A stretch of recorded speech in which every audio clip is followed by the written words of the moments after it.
বিকেল গড়িয়ে সন্ধ্যা নামার পথে ওপরতলার করিডোরে এসে হাজির হলো মিতালি। থামলো এসে ভাইয়ের কক্ষের দরজার ঠিক সামনে, নক করলো দরজায়। অমনি ভেতর থেকে তাসধীরের গলা ভেসে এলো সঙ্গে সঙ্গেই। ইয়েস ভাইয়া, আমি। ডেকেছিলে আমায়? শব্দ করে দরজা খুলে ভিতরে আসতে বলল তাসধীর। ক্যাজুয়াল শার্টে পরে পাটি হচ্ছে তার ভাই, চুলগুলো এখনো ভিজা। অসময়ে শাওয়ার নিতে দেখে স্বভাবসুলভ প্রশ্ন করলো মিতালি, অ্যাকুরিয়াম ক্লিন করছিলে বুঝি? কিছুদিন আগেই তো জামাল ভাই এসে ক্লিন করে দিয়ে গেছে। ওর নামে মাত্র ক্লিন করাই আমার হয় না, জানিস না? আসে ছুকছাক কাজ করে চলে যায়। ওর ওপর ডিপেন্ড করে থাকলে অ্যাকুরিয়ামে আর মাছ থাকা লাগবে না, দেখা যাবে খালি অ্যাকুরিয়াম পড়ে আছে, মাছ একটাও বেঁচে নেই। মিতালি জানে ওর ভাইটা এমনই, একটু ছুকছাক স্বভাবের।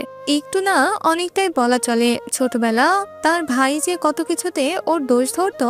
তাসধীর তোয়ালে দিয়ে চুলগুলো ভালো করে মুছতে মুছতে জিজ্ঞাসা করলো, তো তোদের কি অবস্থা বলতো? সংসার লাইফ কেমন চলছে? কোনো সমস্যা তো নেই? মিতালি হেসে মাথা নাড়লো, প্রত্যুত্তর করলো খুশ মেজাজে, আলহামদুলিল্লাহ ভাইয়া, সবকিছুই ঠিকঠাক চলছে। তাসধীর আয়নায় নিজের দিকে তাকিয়ে আবার বলল, ঘুরতে যাসনি কোথাও? বিয়ের পর তোকে কোথাও নিয়ে যায়নি পাগলটা? মিতালি লজ্জায় মাথা নুইয়ে ফেললো, তাকালো না চোখ তুলে। পাভেলের সঙ্গে দীর্ঘ 3 বছরের প্রেমের সম্পর্ক ওদের, সেই সম্পর্কে জোর ধরে বিয়ে, এরপর 15 দিনের সংসার। বোনের লাজুকতা টের পেয়ে তাসধীর গলা খাকারি দিল। মিতালি উঁচু গলায় উত্তর করলো কেবল, ওর তো কাজের প্রেশার ভাইয়া, তাই আপাতত কোথাও যাওয়া হয়নি তেমন করে। প্রেশার টেশার আমি শুনতে চাইনি, নতুন বিয়ে হয়েছে, কোথাও আলাদা টাইম স্পেন্ড করবি না?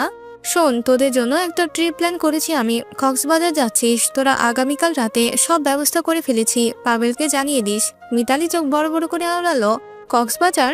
তারপর একটু থেমে বলল, ভাইয়া কক্সবাজার না, অন্য কোথাও। তাসধীর ভ্রু কুচকালো, প্রশ্ন করলো, কেন, কক্সবাজারে কি সমস্যা? আছে একটা সমস্যা, ওখানে পাবেল যেতে রাজি হবে না বোধহয়। তাহলে কোথায় যেতে চাচ্ছিস? আসলে ভাইয়া আমার সিলেট যাওয়ার খুব শখ, যাওয়া হয়নি তো কখনো। ওখানে ঘোরার অনেকগুলো স্পটও আছে, তাই চাইছিলাম সিলেট, যদি তুমি বলো। তাসধীর বিছানার ওপর থেকে ফোন তুলে হাতে দিল, কিছু একটা টাইপিং করলো বোধহয়, সময় নিয়ে বলল, ওকে সমস্যা নাই, তোদের দুজনের টিকিট ম্যানেজ করে দিয়েছি, আগামীকাল রাতেই রওনা দিচ্ছিস তোরা, ওকে? মিতালি তৎক্ষণাৎ বলল, দুটো না ভাইয়া, 3টা দাও। তাসধীর ঘুরে তাকালো, জানতে চাইলো, তোরা যাচ্ছিস দুজন, 3টা টিকিট দিয়ে কি করবি? প্রিয়ন্তীকেও সাথে নেব ভাইয়া, পাভেলোকে ছাড়া কোথাও যায়নি তো, আর বোনকে ছাড়া যেতে রাজি হবেও না। তাসধীর গম্ভীর হলো, মুখভঙ্গি কঠোর করে আওড়ালো, তোদের মাঝে ও গিয়ে কি করবে? ওর কি হাজবেন্ড আছে? এভাবে বলো না ভাইয়া, ছোট থেকেই তো পাভেল ওকে কোলে পিঠে করে মানুষ করেছে, যেখানে যাই বোনকে সঙ্গে নিয়েই যায়, তবে চোখের আড়াল হতে দেয় না ওকে, খুব আদর করে। আর তাছাড়া প্রিয়ন্তীকে ছাড়া আমারও ভালো লাগবে না একা একা।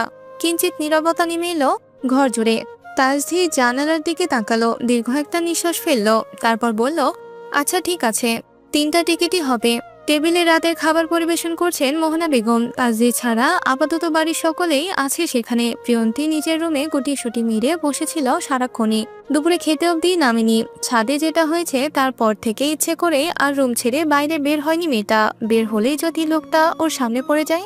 একবার তো ঠিকই করেছিল, ভাইয়ার কাছে বলবে আজই তারিখে নিয়ে বাসায় চলে যাবে বলে, ওর ভাইয়ে থাকলে থাকুক, এ নিয়ে রাতে ডিনারের পর একান্তে কথাও বলবে ভেবে রেখেছে। তখনই তো ওর ভাবি এক প্রকার জোর করে মেয়েটাকে ঘর থেকে টেনে নিয়ে এলো, এনে বসালো সোজা ডাইনিং টেবিলে। প্রিয়ন্তী মনে মনে দোয়া করছে যেন লোকটা নিচে না আসে। শুনেছে লোকটা সন্ধ্যায় বাইরে গিয়েছিল, তবে ফিরেছে কিনা সেটা জানে না। তবে এবেলায় আল্লাহ বোধহয় ওর দোয়াটা কবুল করলো না।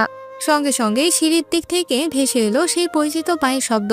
প্রিয়ন্তীর বুক লাফিয়ে উঠল, চোখ নামিয়ে ফেললো দ্রুত। ঠিক করলো খেয়ে সোজা রুমে ঢুকে পড়বে, কারো দিকে তাকাবেই না। প্রিয়ন্তীর দাদি বসে আছে ওর পাশে, কাজের মেয়ে প্লেট সাজিয়ে দিচ্ছে। তাসধীর এসে চেয়ার টেনে বসলো নিজের জায়গায়। বসতে বসতে বোনকে জিজ্ঞেস করলো, ওদের বলেছিস রেডি হয়ে থাকতে? সারাদিন ব্যস্ততায় পাভেলকে বললেও প্রিয়ন্তীকে বলা হয়ে ওঠেনি মিতালির। মেয়েটা রুম ছাড়া বেরিয়ে হয়নি, বলবে কি করে? ভাইয়ের কথার পিঠে প্রিয়ন্তীকে উদ্দেশ্য করে বলল তখন, কাল রাতে রেডি হয়ে থেকো, ব্যাগ প্যাক করে নিও গুছিয়ে গাছিয়ে। প্রিয়ন্তী হাত মাঝ পথে থেমে গেল, চামচটা প্লেটের ওপর রেখে ধীরে ভাবের দিকে তাকালো। ও খুশি হলো মেয়েটা মনে মনে, হয়তো বাসায় যাওয়ার কথা বলছে ওর ভাবি। উৎফুল্লতায় জানতে চাইলো, তবুও বাসায় যাচ্ছি নাকি ভাবি? মিতালি হেসে বলল, না আমরা সিলেট যাচ্ছি, আমি, তোমার ভাইয়া আর তুমি। প্রিয়ন্তী একবার ভাইয়ার দিকে একবার ভাবির দিকে তাকালো, অবুঝের মতো শুধালো, হানিমুন নাকি? তো তোমরা দুজন যাচ্ছ ঠিক আছে, মাঝখানে আমি কি করব? আমি যাব না ভাবি, তোমরাই যাও। তোমাকে ছাড়া তোমার ভাই যাবে না, আর আমারও ভালো লাগবে না তোমাকে ছাড়া। প্রিয়ন্তী মাথা নাড়লো, বলল খেতে খেতে, কাপলদের মাঝে আমি কি করব বলো? একা একা লাগবে, তা চেয়ে ভালো আমি বরং দাদিকে নিয়ে বাসায় চলে যাই, তোমরাই যাও। এতক্ষণ চুপ করে থাকা মোহনা বেগম এবার বললেন, ও তো ঠিকই বলেছে, একা গিয়ে বোরিং হবে মেয়েটা। তারপর ওর দাদির দিকে তাকিয়ে বললেন, তাহলে আপনিও যান না ওর সঙ্গে মাওই, একটু ঘুরেও এলেন না হয়। তৎজলদি বলে থামলো মিতালি। আচ্ছা মা, আমরা সবাই মিলে যদি যাই তাহলে কেমন হয় বলো তো? এই সুযোগে ফ্যামিলির সবাই একসঙ্গে টাইম স্পেন্ড করাও হবে, ঘোরাও হবে, তাই না ভাইয়া? তাজধীর ডান ভ্রু প্রসারিত করে বোনের দিকে চাইলো, বুঝালো প্রশ্নটা ওর খুব একটা পছন্দ হয়নি। প্রিয়ন্তীর দাদি তখন বললেন, এই বুড়ো বয়সে আমি তোমাকে লগে গিয়া কি করবো? তোমরা দুইটা জামাই বউ মিলা লঙ্গলীলা করবা, আর আমি বৈশা বৈশা আমার জামাইয়ের কথা মনে কইরা কান্দুম? এই বুড়ো বয়সে আমি আমার জোয়ান স্বামীর কথা মনে কইরা কানতে পারবো না। আমি বাপু গেলে সোজা বাড়ি, আর কোথাও না। উপস্থিত সকলে হেসে উঠল সুফিয়া বেগমের কথায়, তবে শান্ত রইল তাজধীর। মিতালি মজা করে বলল তখন, এত দুঃখ পাইলে আগে বলতা, তোমার জন্য নতুন একটা জামাই বুক করে রাখতাম দাদি। মোহনা বেগম এবার বললেন, শোন, আমি বলি কি, আমি আর মাওই না হয় বাসায় থাকি, আজান না হয় তোদের সঙ্গে যাক। প্রিয়ন্তীরও তখন আর একা একা লাগবে না। তাড়াহুড়োই চেঁচিয়ে উঠল মিতালি, উচ্ছ্বাসিত হয়ে বলল, আইডিয়াটা কিন্তু মন্দ না মা, প্লিজ ভাইয়া চলো না আমাদের সঙ্গে, প্লিজ না করো না। পাভেলও সাই জানালো তাতে, হ্যাঁ ভাইয়া চলুন, এমন সুযোগ তো বারবার আসে না, এই সুযোগে আপনাদের ভাই বোনদেরও আলাদা সময় কাটানো হবে, আর আমাদেরও। ওদিকে মনে মনে দোয়া দরুদ জপছে প্রিয়ন্তী। লোকটা যেন মুখ খুলেই বলে, আমি যাব না, তোমরাই যাও। ভয়চ্যুতি ইতিমধ্যে 2 রাকাত নফল নামাজও মানত করে বসেছে মেয়েটা। বুকের ভেতরটা ধুকপুক করছে, মিতালির চোখ জলজল করছে উত্তেজনায়। অন্যদিকে প্রিয়ন্তীর ভেতরটা শুকিয়ে কাঠ। একজন প্রখর আগ্রহ নিয়ে অপেক্ষা করছে ভাইয়ের মুখ থেকে হ্যাঁ শুনতে, অন্যদিকে আরেকজন রীতিমতো দোয়া পড়তে পড়তে শেষ। এ বেলায় ও আল্লাহ বেচারি প্রিয়ন্তীর দোয়া কবুল করলো না। মুখ খুললো তাজধীর, জানালো, আচ্ছা ঠিক আছে, আগামীকাল তাহলে সবাই রেডি হয়ে থাকিস। মুখটা পুরোপুরি চুপসে গেল প্রিয়ন্তীর। মলিন মুখে বসে বসে বলল, নামাজ ক্যান্সেল, পড়বে না ও। আল্লাহ আজ বোধ হয় ওর সঙ্গে ভারী রেগেই আছেন। মিতালি লাফিয়ে উঠল সঙ্গে সঙ্গেই, ভাইয়া কিসে করে যাব আমরা? স্লিপার কোচে, রাত 12টায় বাসে উঠব, ইনশাল্লাহ সকাল 7টার দিকে সিলেট নামবো। বাস শব্দটা শুনেই মিতালির মুখটা এক মুহূর্তে চুপসে গেল। মেয়েটা বাসে উঠলে যে বমি করে এই কথা ঘরের সবাই জানে। তাজধীরও বুঝে ফেললো, তাই স্বাভাবিক গলায় আশ্বস্ত করে বলল, স্লিপারে বমির চান্স থাকে না, সারা রাত ঘুমিয়ে যাবি, তাছাড়া বমির ওষুধ খেয়ে নিস। তারপর হঠাৎ চোখ তুলে প্রিয়ন্তীর দিকে তাকালো, স্বাভাবিক স্বরে জিজ্ঞেস করলো, তা মিস প্রিয়ন্তী, আপনার আবার রাস্তাঘাটে যত্রতত্র বমি করার অভ্যেস নেই তো? প্রিয়ন্তী মাথা নামিয়েই রইল। এই লোকটার সঙ্গে কথাই বলবে না, এই পণ করে বসেছে ও। কথা বাড়ালেই যে বিপদ। এবারও ওর হয়ে জবাব দিল পাভেল, জানালো, না ভাইয়া, ওর বাসে বমি করার অভ্যেস নেই। পরের দিন রাত ব্যাগ ট্যাগ সব আগে থেকে গুছিয়ে রেখেছে মিতালি। তারপরও ভালো করে একবার চেক করে নিল শেষবারের মতো। পাভেল ইতিমধ্যে নেমে গেছে লাগেজ নিয়ে। যেতে যেতে প্রিয়ন্তীর লাগেজও তুলে নিয়েছে। ভাইকে কত করে বলল প্রিয়ন্তী সে যাবে না বলে, তবে ওর ভাই শুনলে তো জোর করে মেয়েটাকে সঙ্গে করে নিয়ে নিচে নামলো মিতালি। রাত 10:30টার দিকে 4 জন একসাথে গাড়িতে উঠল। গন্তব্য ঢাকা আরামবাগ। প্রিয়ন্তী চুপচাপ বসে আছে, কোলের ওপর হ্যান্ডব্যাগটা শক্ত করে ধরে। আরামবাগে পৌঁছে ওরা বাসে উঠবে রাত 12টার। ইম্পেরিয়াল এক্সপ্রেস এর টিকিট কেটেছে তাজধীর। রাত ঠিক 12টায় ছাড়বে বাস। বাসে ওঠার আগে মিতালিকে বমির ওষুধ খাওয়ানো হলো। হালকা বিস্কুট, পানি, শুকনো খাবার নিল পাভেল। তারপর 4 জন একসাথে বাসে উঠল। মিতালি আর পাভেলের জন্য কাপল বেড বুক করেছে, আর ওদের দুজনের জন্য 2টো সিঙ্গেল সিট। তাজধীরেরটা নিচে, আর ঠিক তার বরাবরের ওপরেরটা প্রিয়ন্তী। মিতালি আর পাভেল নিজেদের বেডে ঢুকে পড়ল।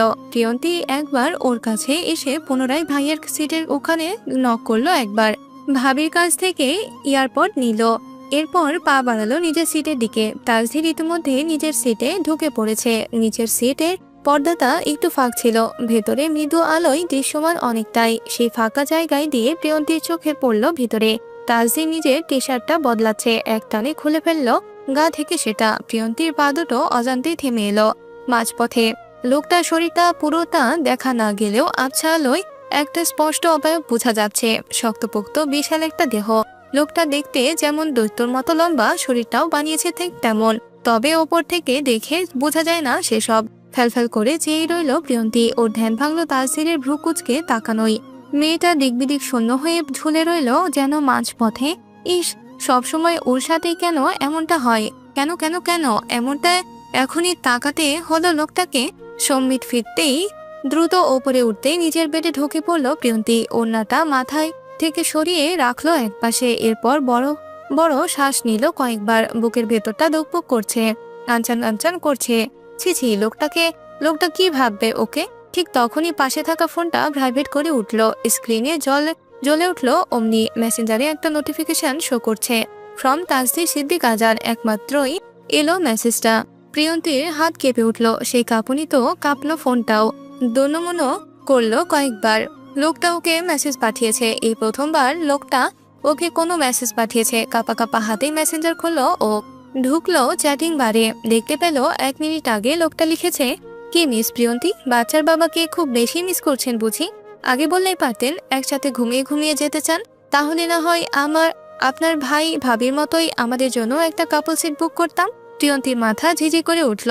ছি, লোকটার কি বলে এসব? মনে মনে নিজেকেই গালি ছুড়ল এ যাত্রায়। ও করছেই এমন নির্লজ্জের মতো কাজ। কেন ওভাবে উকি ঝুঁকি মারতে গিয়েছিস তখন, নির্লজ্জ মেয়ে কোথাকার? এরপর ভাবলো, এরকম একটা নির্লজ্জ লোক আশেপাশে ঘুরঘুর করলে তো অত নির্লজ্জ হবেই। ঠিক তখনই টুং শব্দে কেঁপে উঠলো ফোনটা আবারও। আপনি চাইলে এখনো ডাবল বেডের অ্যারেঞ্জ করা যায়, কিন্তু করবো নাকি?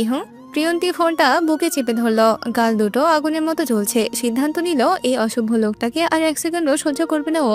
এখনই ব্লক করবে, আজীবনের জন্য ব্লক লিস্টে